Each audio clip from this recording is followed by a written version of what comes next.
Thank you very much, Mr. Speaker. Mr. Speaker, we've been fighting a global pandemic for nearly 2 years. In addition to the effects on our health and on our daily lives, we are feeling impacts on our wallet. The cost of living is going up. Everything is more expensive. Groceries are increasingly expensive. Fathers and mothers are wondering what to choose at the grocery store so that their credit card isn't turned down at the cash. This is unacceptable. How far are the Liberals willing to go to make Canadians poorer? The Honourable Deputy Prime Minister. Mr. Speaker, unlike the Conservatives, Canadians understand that inflation is a global phenomenon. Here is some data to show that. The latest inflation rate in Canada was 4.8%. In the US, 7%. In Germany, 5.3%. In the UK, 5.4%. The OECD average is 5.8%. The G7, 5.3%. G20, 5.8%, Mr. Speaker. The Honourable Member for Mégantic-L'Érable. Mr. Speaker, the mother of a two-child family who earns $40,000 a year with a 4.8% inflation rate is going to actually be paying $10 more per week for a $200 grocery bill. So if we look at it, that actually means that over the course of a year, an entire paycheck is being used up for additional grocery costs.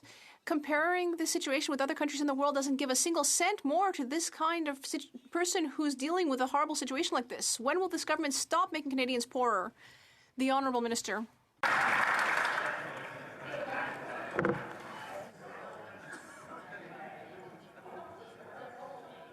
Sourdine, you're on mute. Honourable Minister, or we can't hear you. Oh, can you hear me now? Yeah, we can hear you. Maybe just talk a little bit. Yeah? Okay, that sounds good. Thank you. Okay. Well, Mr. Speaker, it is exactly why our government acted since we were elected in 2015, bringing forward the Canada Child Benefit, which helps 9 out of 10 families. In fact, it's helped lift 435,000 children out of poverty. And let me remind this House that the Conservatives voted against this measure. We know that we need to help families with the high cost of living. The Canada Child Benefit, affordable daycare, we're making important strides, and we're going to keep doing that for families. The Honourable Member for Mégantic-L'Érable.